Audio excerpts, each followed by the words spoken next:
आज बात आदिवासी समाज के सबसे बड़े सामाजिक बदलाव की, जहां कुशलगढ़ में भील समग्र विकास परिषद की बैठक में ऐसे फैसले लिए गए जिनसे पूरा इलाका चर्चा में बना हुआ है। फैसला यह हुआ है कि अगर कोई सरपंच किसी कुंवारी लड़की को भगाकर ले जाता है तो उसे 25 लाख रुपए जुर्माना देना होगा। जी हाँ, 25 लाख रुपए। और अगर कोई सरकारी कर्मचारी पत्नी होते हुए भी दूसरी शादी करता है तो 10 लाख रुपए का जुर्माना देना होगा। इतना ही नहीं, अगर कोई शादीशुदा महिला किसी और के साथ भाग जाती है तो उसे ले जाने वाले पर 5 लाख रुपए का जुर्माना लगेगा। शादी में डीजे बजाने पर भी पूरी तरह रोक लगाई गई है। अगर कोई बजाता है तो सीधा एफआईआर और 5 लाख रुपए का जुर्माना लगेगा।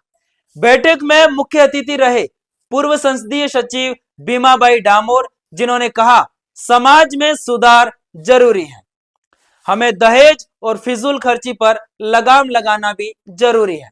अब जरा सुनिए और बड़े फैसले। गरीब परिवार को ही दहेज दिया जाएगा, वो भी अधिकतम 51,000 रुपए। शादी में चांदी 1.5 किलो से ज्यादा नहीं और सोने के सिर्फ कर्णफूल व नथ।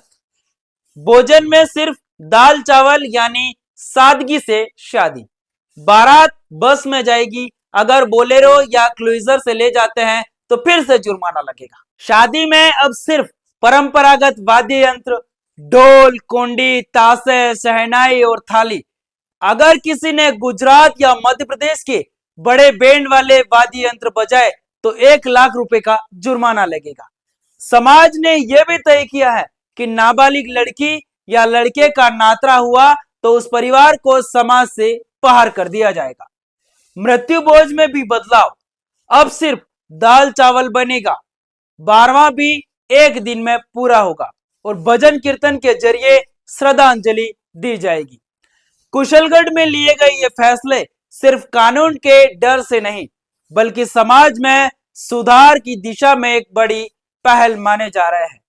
अब देखना यह है कि ये नियम कितनी सख्ती से लागू होते हैं और समाज इन बदलावों को कितना अपनाता है।